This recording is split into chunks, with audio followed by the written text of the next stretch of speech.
Welcome to Rhyme and Reason, hosted by Dr. Barry. Today, Barry welcomes NFL alum Quincy Carter. And now, here's Dr. Barry Ryman.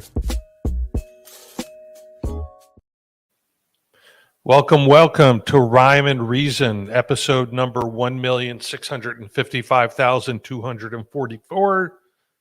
At least that's what it feels like. I do think it's actually episode 16. And I'm very excited today to welcome a former NFL quarterback from America's team, although one of my friends, Jimmy Magner, says now the Patriots are America's team, and I don't know if I really agree with that or not. But if Jimmy's listening, I think he will probably chime in at some point.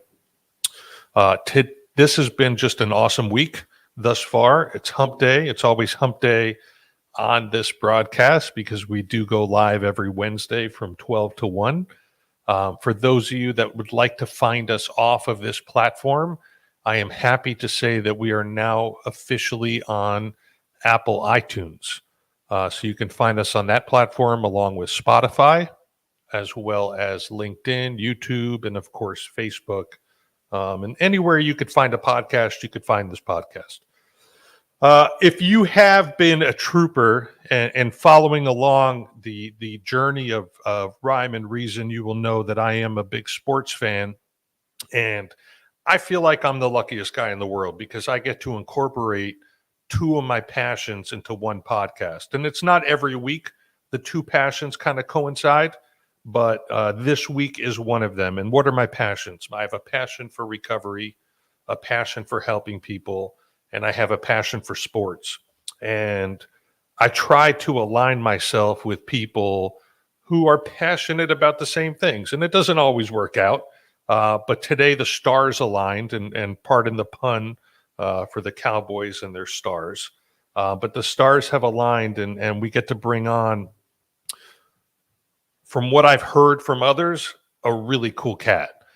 Quincy Carter is a multi-sport athlete. And for those of you who aren't familiar, he's played football and baseball.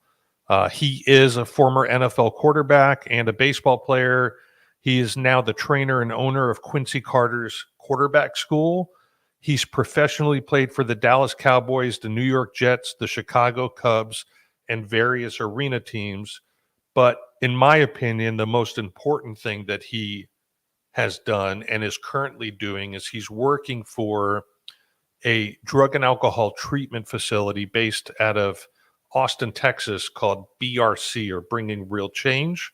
Gabby, if you could bring on Quincy, let's get him on here. Hey, there he is. Hey, buddy. In his NFL alumni shirt, which I should mention are Gator colors. And as we discussed before the show, for some reason I'm wearing red and black, which are Georgia colors, which not my alma mater, but his. And UF is my alma mater, but we're really jiving today. Hey, you thank you for that introduction, but you said it right. The stars are aligning. We might not be all that happy about it, what colors we got on, but hey, the stars did align. Yeah, I thought, no pun intended. I know, right?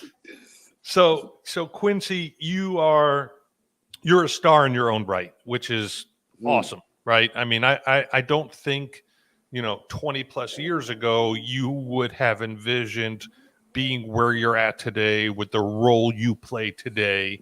It seems like, just looking off Wikipedia, because you're important enough to have one of those pages. I have not arrived to the Wikipedia status yet, but I have goals. But yeah. You've had, or you would be considered somewhat of a journeyman, right? Somebody who has dibbled and dabbled in a lot of different areas. There was who's that? I think it's the quarterback for the Arizona. Is it Kyler Murray? Yep. Okay, Kyler. So hearing your story and the baseball, the football, the baseball. Take me through a little bit about what went into that, because Kyler was going to be the number one pick in the NFL draft.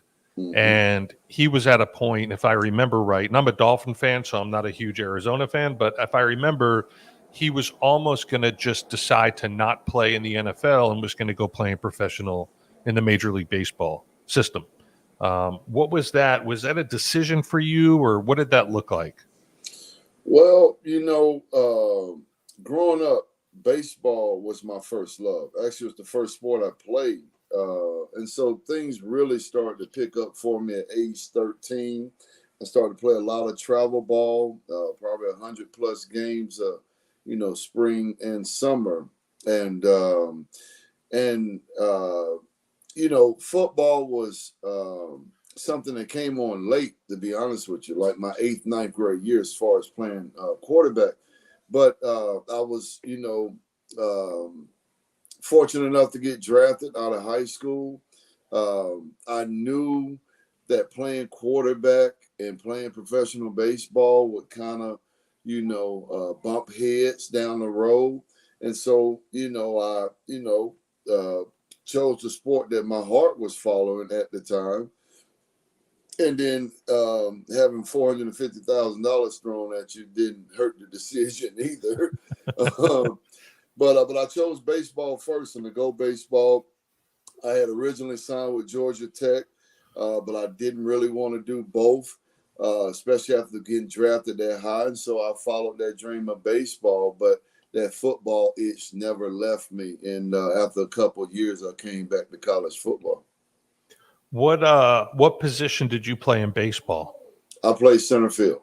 Center field. Okay. And were you a good batter? I mean, did you have were you a decent hitter? It was, let's say this, it was coming along. I hit about 230 in rookie ball. Ironically, it was funny. My best baseball year, or about 40, 50 games right before I went to school in 1998, my freshman year. But I batted about 260, 255, I think, to be exact. So it was coming along. I was trying to adjust to these pitchers, actually throwing the curveball for a strike, because that was, definitely an adjustment to make. But it was coming along, to say All the right. least. So listen, we get vulnerable on this show. Okay. So I'm going to start out, and I'm going to tell you a little story about when I was just a little boy. I was probably 10, 11 years old, maybe even 9. My father is from Argentina. Okay. So if you know anything about Argentina, it is all about soccer. All right. And so I grew up living, eating, breathing, sleeping, and playing soccer. That was just my thing. I was a soccer player, not because I really wanted to be, but that was just what I knew. But I had all my American friends, and I'm born in Florida. I'm born in Miami. And I had all my friends who were into baseball, football, basketball. So I got to an age at like 9 or 10 years old where I said, fuck this. Okay, I'm going to become like, I want to be like my friends. So I'm going to try out for baseball. And so they had this Pembroke Lakes Optimist. It was this big, all my friends were going, and I had never played more than just, swatting at balls and throwing the ball in the street with my buddies. I had gotten a brand new mitt. I had to stick like a tennis ball in it and oil, and you had to rubber band it. I was doing all the things you're supposed to do when you don't know what the fuck you're doing when you're playing baseball. Okay, so I show up to these tryouts, and I'm telling you, Quincy, I must have been possessed by the baseball gods, because I showed out. I was hitting everything. I was reaching base. I was catching everything. I had probably the best little league performance of tryouts of any kid I've ever known. And I wound up getting drafted first. I was the number 1 pick in the draft in Little League. And I showed up for that team. It was the Oakland A's. And I showed up for that team, and I was terrible. If I tell you, all the coaches were looking at me going like, where is this guy who was at tryouts? I mean, I had the day of my life on the baseball field, and it never went past that day. So I was not, and I repeat, not an illustrious baseball player. So I just wanted to, get vulnerable for a second, put that out there and say, like, that's a memory that sticks out in my head. So you were what? You said you were about 13 years old. Like, did you realize you had a gift? What did that look like? It started to actually shape for me mentally that, that I was blessed to be playing the sport of baseball when travel ball team from up north Georgia, Cobb area, came down and started scouting me. I didn't know how they found out about me or anything. But, when a team 30, 40 miles away from you and some guys want you to go travel with them from March all the way through August, then, that really opened my eyes up. Nice. So when you were in high school, were you playing both sports? Were you on the football team and the baseball team? I was, and I was squeezing basketball in there too. And I could Now you're probably talking my language. Hey, but I could probably tell you some basketball stories, just like your baseball story. And yeah, I was nothing short of, I wouldn't say all the way terrible, but I was a team player. I could dribble, but you wasn't going to be asking me to shoot a free throw with 5 seconds left, or or even the ball even close to my. Well, no, I did have the ball in my hand because I was a point guard, but I wasn't going to be shooting it as that time wound down on that clock, though. And I'm assuming if you're a former NFL quarterback, you must have some pretty big mitts, right? You got to have some. Yeah, I mean, I don't know, you got to have some pretty big hands. Yeah, you could palm the ball in basketball, right? You could palm it. I could. Could you dunk? I did. I started dunking in the 10th grade. I did. Yeah. Yep. You're gifted. All right. I was blessed. All right. So take me through. You graduate high school. You decide that you're going to go the baseball route. Mm-hmm. When did you decide that baseball wasn't going to be your future? I would say, man, spring training 1997. That was my first spring training. I really enjoyed it. It was different for me, to be really preparing for a season like that for about a month and a half. But I would say the first event wasn't the final straw, but the first event that had me really thinking. We had our first away. We had our first away games to start the season up in Appleton, Wisconsin, and we talking. What was it? 31st maybe of March, April 1st. I remember that vividly. But we had a 3-game road stands up there in Appleton, Wisconsin. And that first game, it was -4 wind chill factor. We actually had, the football heaters that you have on the field in football. We had those in our dugouts. All right. I said, whoa, wait a minute. And then, I don't know if you know his name, we had Gil Mesh on the hill. They ended up playing a long time for the Seattle Mariners. But throwing 95, dude, I was the leadoff hitter. Let me tell you, the bat never left my shoulders. 3 pitches, 3 straight fastballs, right down the middle of the plate, too. I watched all 3 of them and ran back to the dugout. So that was kind of my first moment, like, whoa, what am I doing? But that itch never left me. I was playing in Rockford, Illinois, my first single A ball season in '97, and it didn't warm up in Illinois till about mid-June. So it was different for me. The preparation, every day playing a game like that, going to the ballpark 2 or 3 o'clock in the afternoons, and we don't play to 7. So everything was a lot different for me.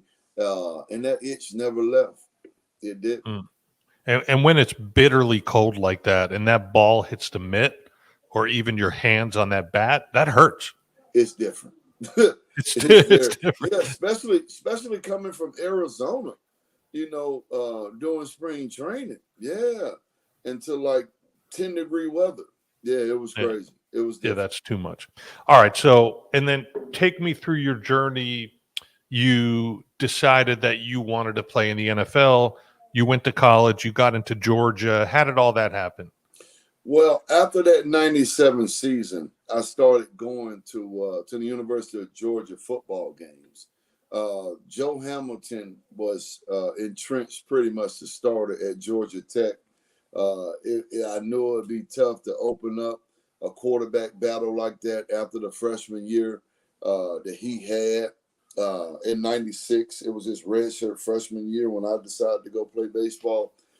So even though Georgia Tech was telling me it's still an open competition, common sense really was the factor. Like, wait a minute, how can I go compete against this guy? He's already entrenched, got the team behind his back. And I always grew up a Georgia fan. Mike Bobo was leaving. It was his senior year that year in 97. So I started hanging around the team a lot more. Me and Coach Donnan, which was the head coach at the time, really started developing a relationship. And to be honest with you, man, like I didn't even open back up my recruitment. It felt great. It felt great, honestly, out of high school. The only thing that held me back from going to Georgia in the first place was that we were on probation at the time. And I wasn't comfortable in how long that would last. And then Georgia Tech, I'm a Georgia boy, man, so I always wanted to stay home. It was still a program to be reckoned with. I brought a lot of guys with me to Georgia Tech, too many, because we ended up losing to Georgia Tech like 3 years in a row when I was at Georgia.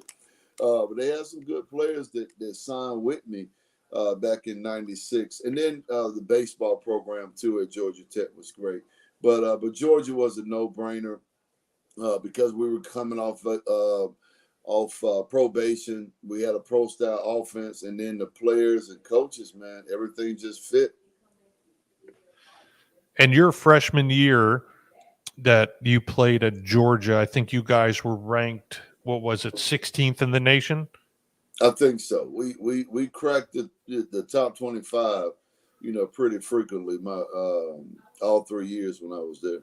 And you actually, and again, thanks to your Wikipedia, I know this, but you were SEC All Freshman of the Year or something like that. Is that?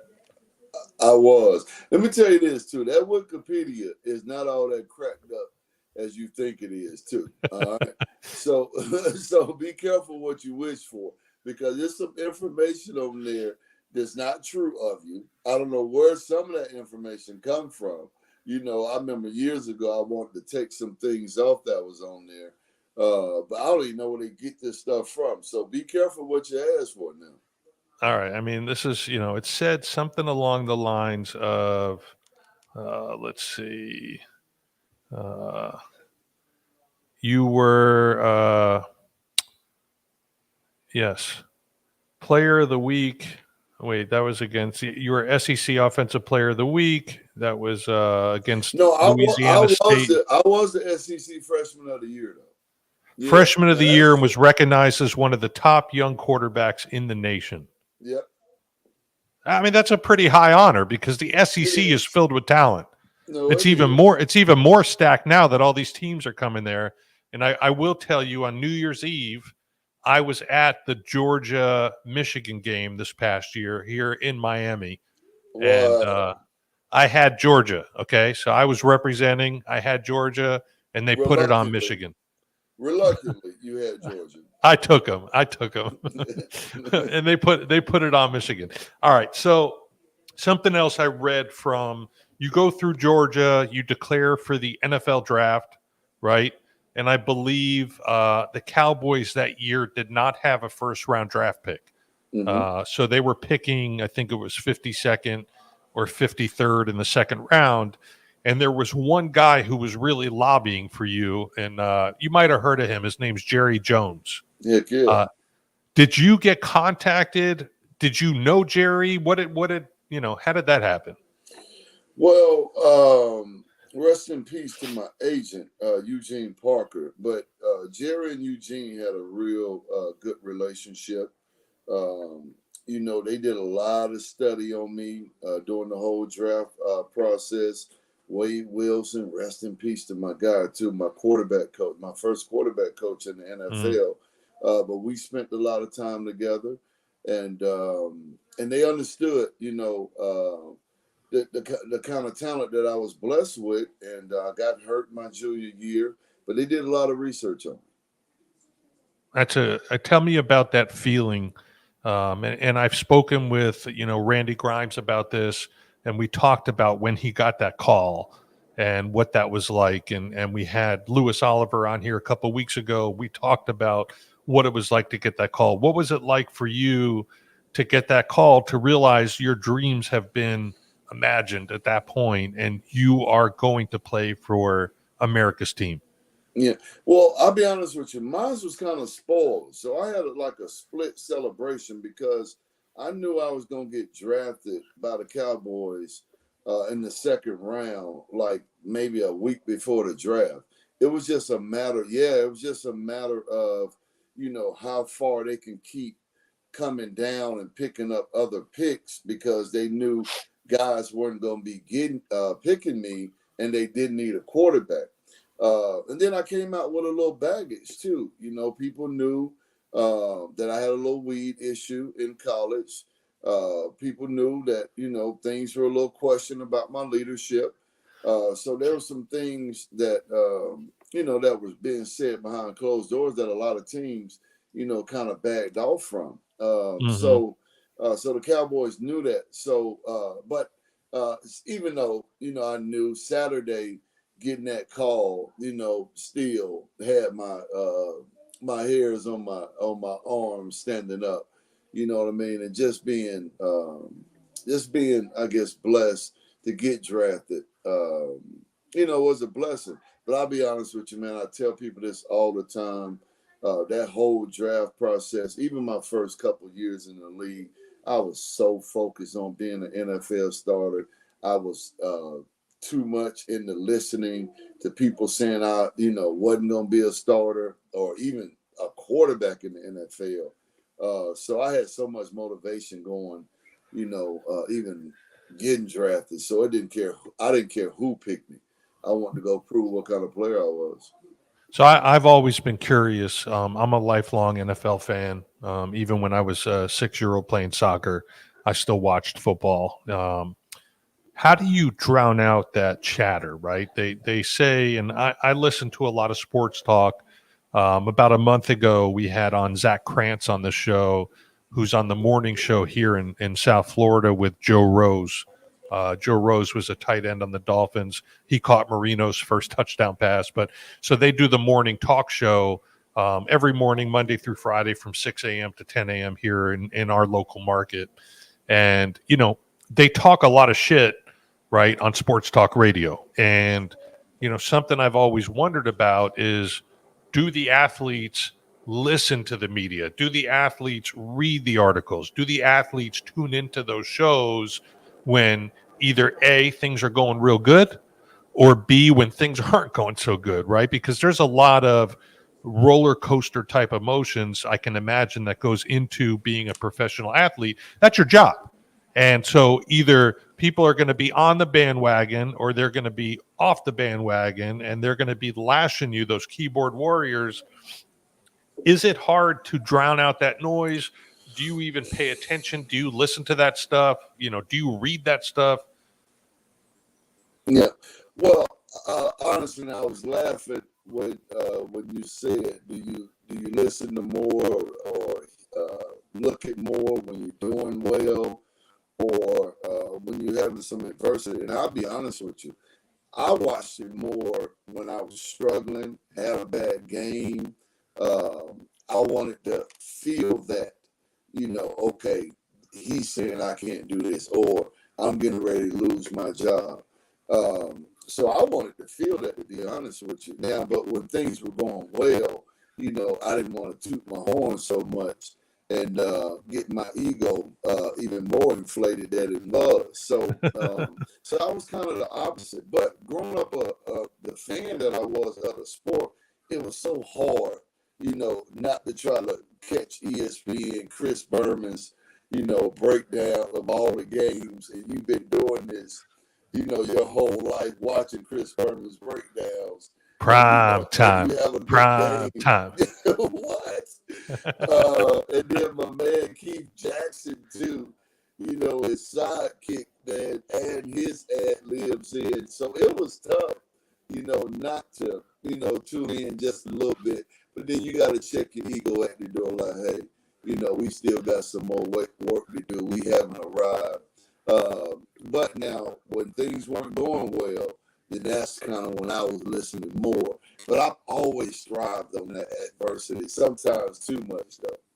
Yeah, I mean, I'm more of a stick my head in the sand when things aren't going well. I don't want to hear the chatter, but let me know when I'm doing good. So that's interesting that you said that because I've always wondered, man. Like when I'm not listening to music in the car. If it's the mornings, I'm typically tuned into sports talk. This is kind of well, not you as a baseball fan, but for someone like me that doesn't love baseball, like I'm not a big follow the Marlins the way I follow the Dolphins or the Miami Heat or even the Florida Panthers. So this is kind of like dead air right now on sports talk because we're pretty much in between, football, basketball, hockey's gone. So it's in our bread and butter down here. The Marlins are just not, and they've never really caught on as, this is not a baseball town. It's just, for whatever reason, I was at the World Series in 97. I was at the World Series in 2003, but that was like the last exciting time for the Marlins. They won 2 world titles in a span of about 6 years and then they've been kind of dead to the community ever since. They had a really good team. And then every time they had a good team, the owner literally blew the team up after the end of the season, which was like a little disheartening. So we've never really had a chance here in South Florida to get into baseball the way they do in Boston, the way they do in New York with the Yankees. But I am a big sports talk listener, and I always wonder, like, do the athletes tune in and listen to that stuff? So thank you for answering that. Now, on this podcast, besides just talking about sports, we talk about addiction and recovery. And I celebrated my 26 years clean on Father's Day. And Congratulations. Thank you. And I live passionately in recovery. I'm going tonight to my home group to pick up a medallion. I'm excited about that. We pick up at the end of the month. And you are a man in recovery. You're coming up on 3 years in July. My question to you is at what age did your addiction start? And when I say start, I mean, I started smoking weed when I was 13. Okay. That was just, my path and my start to my eventual being 6'3" and 140 pounds and having grand mal seizures in and out of the hospital. So things didn't go well for me in my using career. You, on the other hand, I would assume started at a certain age, but with the way you were entrenched in sports, what did your path look like that actually led you to surrendering and coming into recovery? Man, something, looking back hindsight, man, I could, well, let me say this first. I started at 16, but I could see my addiction really start to take flight when I was when I was 18, my first full season in the pro baseball. Actually, it wasn't even my first full season. It was rookie ball down in Fort Myers, Florida. Is when my weed habit started to take off. But it started, with us, me and my buddies, in the parking lot, having a little drink-a-thon or what have you. And I'm just naming it that. We didn't call it that. But we were having a little 40 contest of throwing down 40s. I ended up throwing them up. And then we smoked some weed afterwards. And then, boom, that feeling that I got from smoking, I basically chased until 2019. There were some bouts in there, of course, of me going to rehab, but really, surrendering to this whole process didn't really happen until 2019. So, when I was 16, that's where it started. But now when it really, started to take flight and I can look back hindsight and see, that's when we really started to, come dependent on weed. First off, It was when I was 18, my first taste of baseball, my rookie year. Now, were they doing drug testing at that time? Absolutely not. Absolutely not. And as a matter of fact, it's no secret. I never took a steroid test for baseball. Yeah, so it was those years, that baseball was struggling. Who was that? Mark McGuire, if I'm remembering right. And I'm not big on the whole baseball, but wasn't he the one that really kind of put steroids on the map for baseball? Or was it Barry Bonds? I don't want to finger point anybody. I'm just talking about stories that were out in the media. Yeah. But I'm a player. It's a close knit family in that locker room. Even though I hadn't played baseball since 1998, I respect my elders and just the respect of the locker room. So I won't go there with it. But I'll be honest with you, it was running rampant through the minor leagues and major leagues. Yeah. And I can appreciate that. I respect that. And I'm not brushed up on my baseball etiquette when it comes to former misdoings or anything like that. Yeah. So your addiction took off. What led you to actually go into treatment? Well, I didn't taste my first rehab until 2002. It was after my first season with the Cowboys.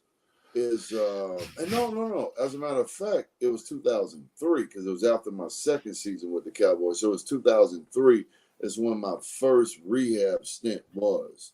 But I was going to show face.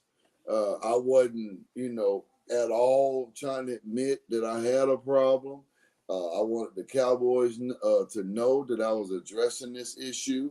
And hey, I was going to try to just move on with my life and not addressing any issues that were real prevalent in my life, but I wasn't trying to see them and look at them. So 2003 is my first time in rehab. So did the Cowboys have a hand in kind of guiding you to, because I'm assuming back in 2003, and I'm thinking back to the stigma, quote unquote, it wasn't a very sexy thing to be going to a treatment center as a professional athlete back then. There was always this stigma that was attached to substance use disorder, to using and being quote unquote out of control. So did they have a hand in kind of recommending that they thought maybe this would be in your best interest to do this, to continue on with the team, or what did that look like? Well, Jerry had hands-on communication with my agent from the start of the draft process. So when I signed my deal with the Cowboys, my signing bonus was based on if I ever get suspended, if I ever get into the drug program and get suspended, then I would have to repay my $1.5 million signing bonus. So that conversation about issues I was having, off the field was pretty fluid throughout the whole process. So they knew when I got into the drug program, which was the beginning of the 2002 season. I was in an evaluation period then, but after the season is when we all came together and said, hey, we really need to get this thing tightened up. And so we all agreed, me, my agent, and Jerry Jones, that rehab was needed. All right. So you basically had 1.5 million reasons to check yourself into a treatment center. Absolutely. Okay. Okay. And I don't think there would be anybody else that would disagree with what you did, or anybody else who wouldn't have done what you did to, avoid any type of suspension. Okay. So that's your first stint in rehab. Now you're continuing on in the league. When did you join the New York New York Jets? Sounds like the Jets didn't give y'all problems down there. Nah, just as Dolphin fans, the only thing we hate more than the Jets are the Jets. So Well, the Jets became a part of my life because of the failed drug test that I had before the 2004 season, and me being cut by the Cowboys on August 4th, 2004. And so I signed with the Jets about 3 weeks later, but that's how the Jets became a part of my life. Who was the coach at the time? Do you remember? My guy, Herm Edwards, man. Herm Edwards. One of the greatest human beings I've ever met in my life, man.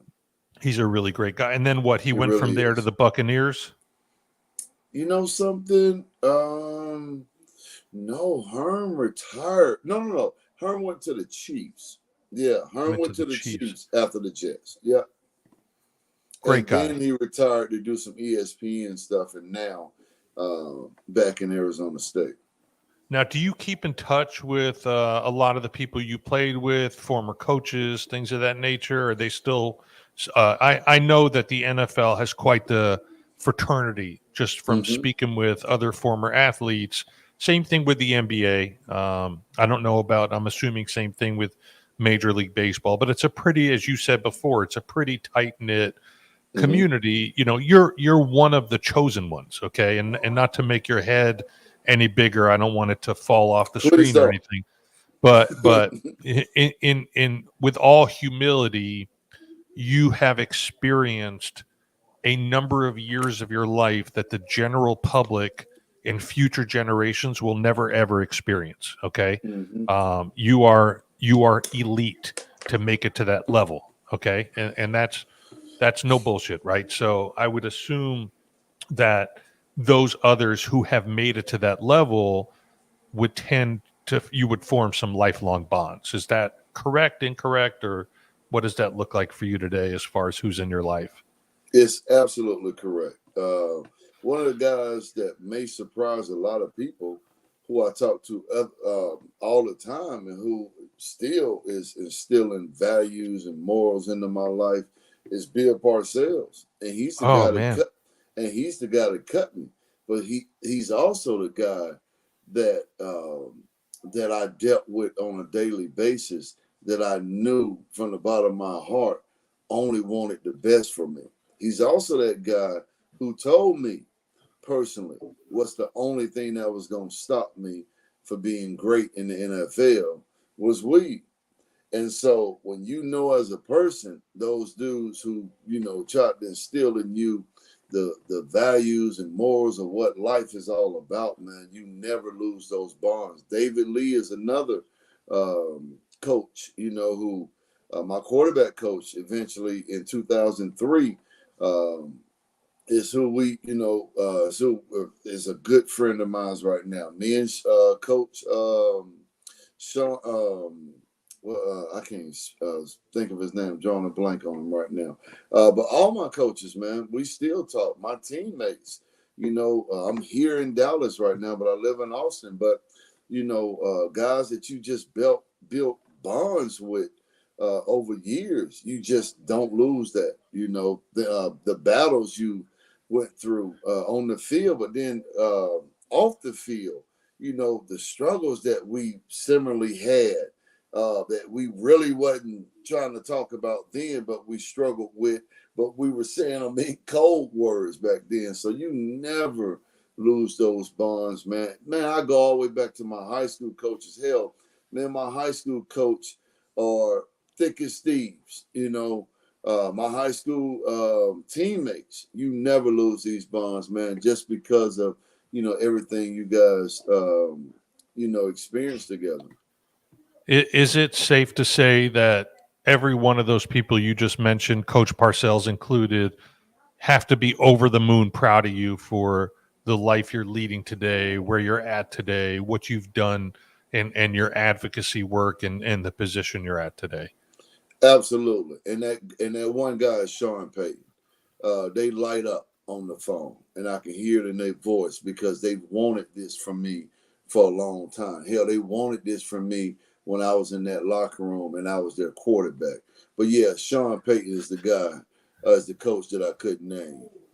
That little guy, that little guy who is taking a year off from football, but was rumored. There was this whole Brian Flores, Coach Flores scandal here with the Dolphins this past year.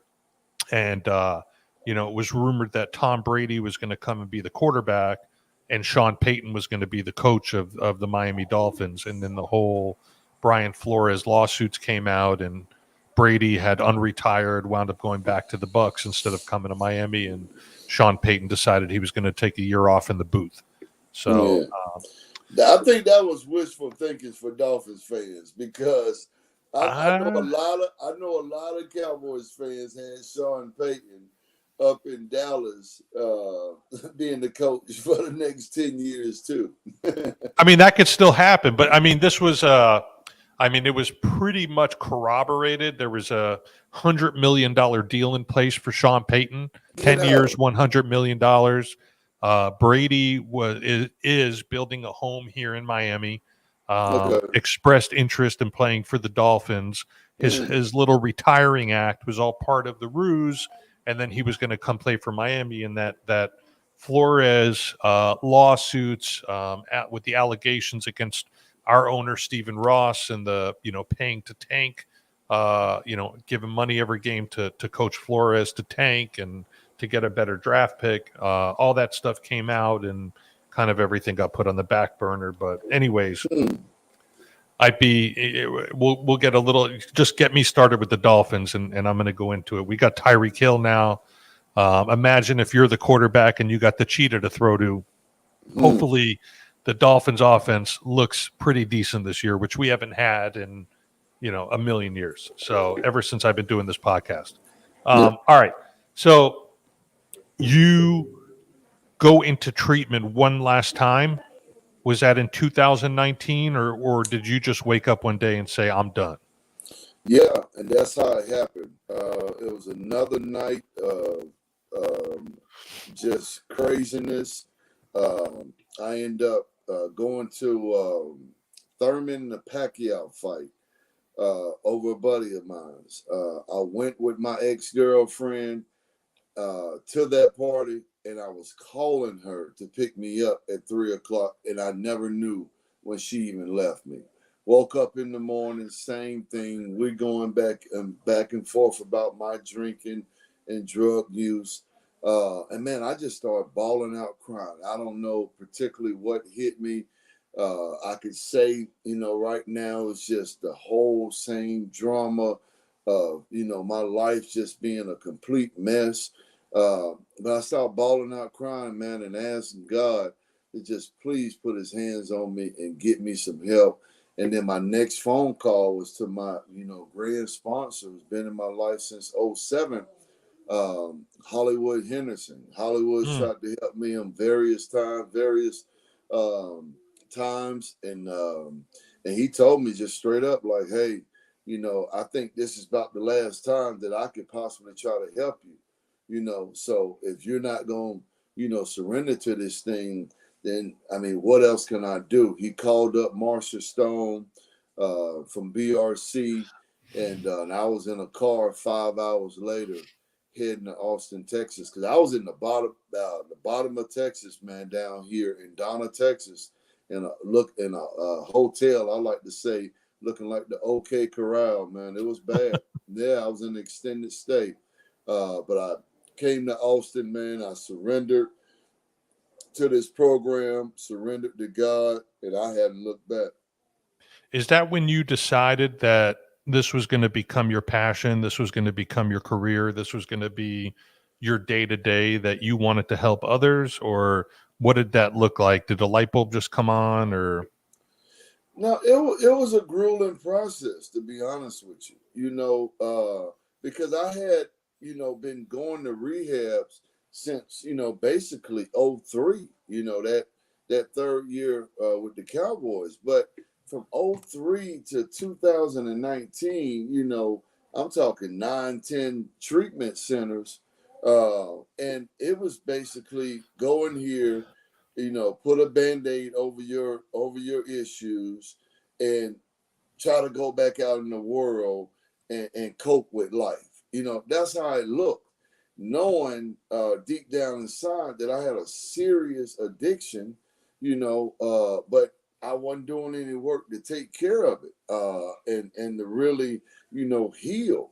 So the whole process of recovery just hit me in the face. It was truly going through the steps first. Step one was pretty easy for me. Step two, bringing myself back to sanity. I always believed in God, so that was good. Pretty easy for me. Now, step three, giving my whole will over to God. Whoa, wait a minute. That means I don't have any control now. So that was, it's always been a pull and tug right there. But then really doing a thorough step forward, man, where I can get some of these resentments out. I can look at my sex inventory and things of that nature. And then getting into, step five, and doing a fifth step, man, and really admitting all these things that I had done, man, was big for me. Now, I get through the steps. Now it's this continuous, maintenance program, and so honestly, Doc, it was fixing myself first, but then through the process, when you get to step 12, it talks about helping others. And so that process started to take its toll. I've been a coach for years, so that innate ability to help somebody else has always been there. But the steps and getting me right first brought everything out, and then that light bulb started to turn on once I got through the steps, got this heart. These issues out, this trauma, this shame, all the things that I was dealing with, and the baggage and things that was on my shoulders for so many years. Now, once I started to get through that process, then that innate ability to help somebody else, just started to come to the forefront. Man, I love hearing that, and just hearing the word steps, is a big turn on. I don't think they're talked about enough, to be honest, man, because all of a sudden now we have 18,000 different pathways to recovery, and we have the California sober that was just disproved with Demi Lovato going back into treatment because California sober was not sober after all, even though we kind of knew that already. And then we have the this and the that, and now we can smoke weed and be clean. Listen, I'm not here to judge, but I'll share with you. I'll share with you that if you would have offered me a treatment center in 1996 when I got clean that I can go and get high at and stay high and be in recovery, then I would full-heartedly gung-ho forward, sign me up. What's the number? Motherfucker. What's that? No. You don't have to come pick me up. No, I got my own way. Can I extend my care? Why do I have to leave? No. I don't want to leave. Wait, what was I saying? No, just kidding. So, there's, and listen, I joke. I want people to stay alive. Okay. Yeah, so absolutely. Yeah. At the end of the day, whatever it takes for someone to stay alive, if they can smoke medical marijuana or huff or wax or paste or shatter or dab or even the Suboxone, whatever is going to keep somebody alive and harm reduction, I'm all for that. But when you talk the steps for somebody who has been abstinence-based for a long time, that still has the same sponsor for 26 years, that still talks to my sponsor on a very regular basis, same guy that has taken me through the steps. I remember being early in recovery, sitting in these meetings, looking up at those steps and just being confused. Like, how are those things, those 12 things up there on the wall, how is that going to change my life? And what I didn't realize, it's not about all the writing assignments, right? You got to do some writing assignments. You got to do your inventory. You got to take a daily inventory. You got to list all the people you've harmed, put yourself at the top of the list, make those amends. But what is it about the steps that enable us to live a life of recovery, not just a life of abstinence, not just a dry drunk, not somebody who is white knuckling on a daily basis? And what I learned was every one of those steps have at least one spiritual principle behind it, right? Yes, sir. And if you start to incorporate these spiritual principles into your life, what happens is, to the best of us, is we change despite ourselves. And the person who starts that journey at step 1 and makes it all the way to step 12 is not even remotely the same as the person who started that journey, right? It's a psychic change, right? So in step 1, we look at self-honesty and surrender. In step 2, there's hope, right? In step 3, there's faith. And if we start living the principles, only then do we really start to change, right? I can't say it better. And So especially digging into them spiritual principles that's next to each step. I can't say it better. Heck yeah. it's just a change, right? And then you look at step 12, and step 12 is the only step that doesn't start with the word we, right? And step 12 makes a very powerful statement. It says, having had a spiritual awakening as a result of these steps. It doesn't say you might have had, you could have had, you should have had, hopefully you had. It says, having had a spiritual awakening as a result of these steps, we tried to carry this message to whoever and what? Practice these principles in all our affairs. Yep. You know what I'm saying? It's totally impossible, to not have that spiritual experience or awakening, if you thoroughly went through those steps. Yep. Impossible. It's impossible. You're absolutely right. Heck yeah. So what we learn is there's over 140 different 12-step fellowships. And so if there's is it? Oh yeah, for real. Yeah, there's, Wow. even for people who talk too much, it's called Babylon and on and on. I'm just kidding. I'm the founder of that program. Anyways, that there's one thing you learn with the amount of 12-step fellowships there are.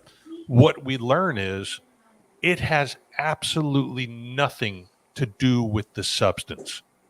You can substitute whatever substance, whatever issue you're having in your life, and the steps can address that. And that's what's so cool about the 12 steps, if we want to call them cool, right? I think being on the Dallas Cowboys is pretty fucking cool, but I do dig the steps. And it doesn't matter if it's alcohol. It doesn't matter if it's marijuana. It doesn't matter if it's heroin. It doesn't matter if it's work. It doesn't matter if it's sex. It doesn't matter if it's food.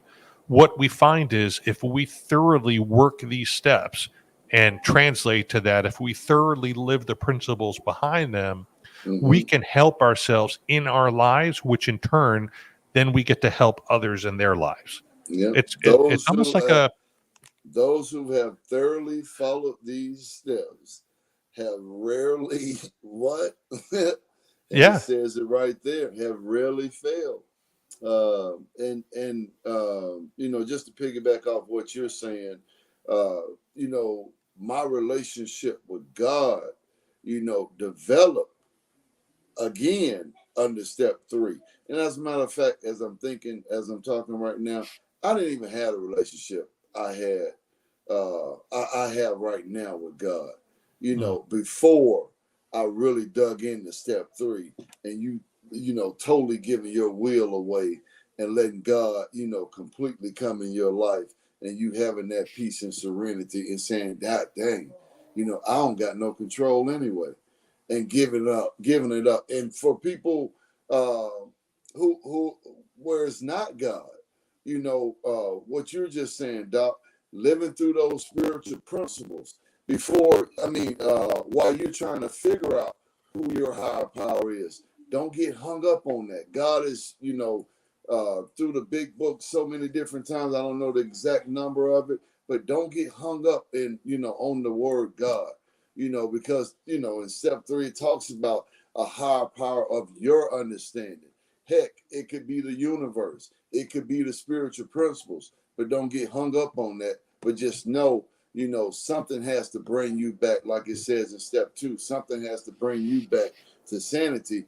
And it can't be us because, heck, we didn't try it on our own and we never succeed. So don't get hung up on the God word. It's for me. I'm not sure, Doc. We hadn't had that conversation yet, what it is for you. But something has to be outside yourself to bring you back to sanity, though. Well, I'll tell you, man. I am not a religious person, okay? And I remember sitting in these meetings thinking it was a cult, and they were going to Mm-hmm. make me shave my head and go door to door selling books or hand flowers out at the airport. And they were talking about God a lot. And I remember when I got to this third step, I was given an assignment to ask people what they do to pray. And so I asked my sponsor. Now, I'll preface this by saying I was born Jewish, raised Jewish, but not religious, right? I think I was in a Mm-hmm. temple I got bar mitzvahed at 13, and I don't Mm-hmm. think I stepped foot in a temple again until I was, someone was getting married or someone died. So I went to my sponsor and I said, Bob, what do you do to pray? And he says, well, Barry, in the morning, I get on my knees and I ask the God of my understanding to help me stay clean throughout the day. I said, that's Mm-hmm. cool, Bob. What else? He goes, well, Barry, in the evening, I get on my knees again and I thank the God of my understanding for another day clean. I'm like, that's Yeah. cool.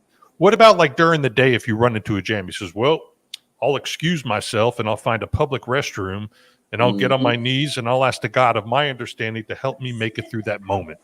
I Key said, well, word of Bob, your understanding, of I said, his well, Bob, understanding. I said, that's all great, Bob. But as you know, I'm Jewish.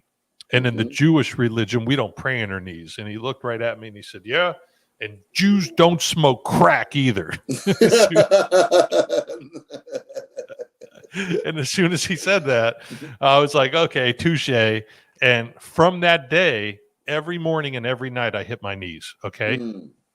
I don't know who I'm talking to. Mm-hmm. And to me, it doesn't matter. It's symbolic in knowing that I can't do this on my own. And I lean on something I can't see, I can't touch, and can't feel to help There it me. is. Okay. People say, well, how can you do that? I'm like, I don't know. Can you see, touch, or feel air? But Mm-hmm. you use it to breathe, right? Yep. Or do you have to know how something works?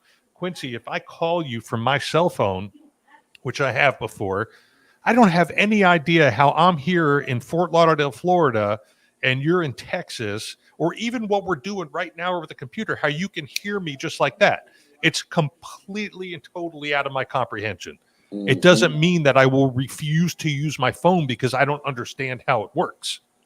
You know what I'm Exactly. saying? So I look at God the same way, is that That's deep. it's not for me to figure out. Talk that talk, Doc. Talk that Hmm. talk. That's deep. Talk about it. Hey, that's deep right there. All Wow. right. So before we close, because we got about 3 minutes left, I want you to talk a little bit about BRC. I'm a big fan of Marcia Stone. I've known her for years. Just tell our listeners a little bit about the program you represent out in Texas. Well, I went to BRC. I did our heavy 90-day SUD program, substance abuse program, where we dove deep into that big book where I was telling you about our 12-step program that we've got, where we elaborately, go through every step. We have 3 fifth steps there that you do in our 90-day program. You can get a 4th month.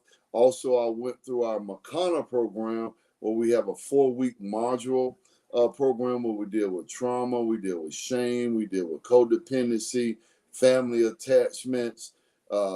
We do MDMR, we do brain mapping. There's nutritional plans. Um, of course, rec therapy.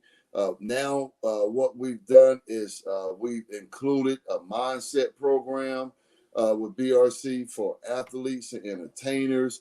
We're adding toxic masculinity along with the program I just explained that we already have in place, which is Makana. We have a history of dealing with athletes. We have a history of dealing with entertainers. We also have a younger adult unit that's kind of 50-50 mental health and also substance abuse with trauma and MDR, brain mapping, the whole 9 over at our other facility too.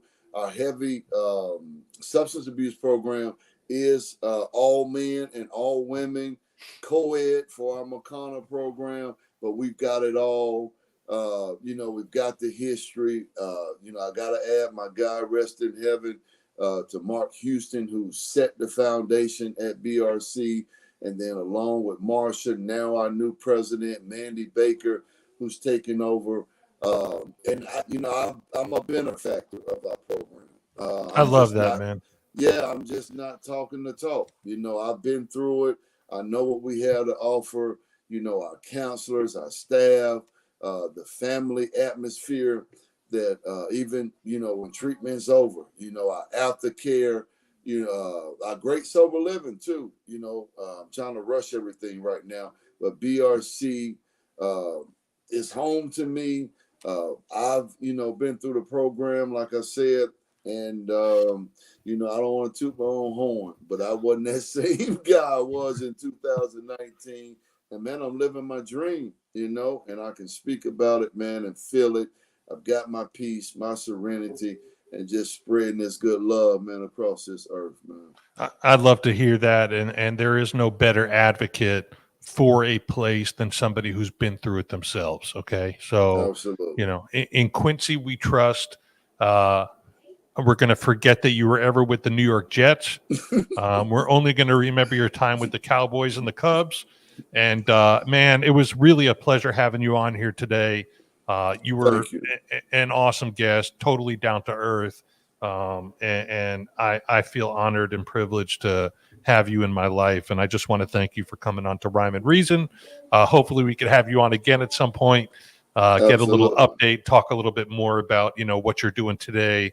I know we focused a lot on your history, but I do think that's important for the audience to get to know you. It is. Hey, it is, man. Shoot. Hey, I'm going to preach this pain.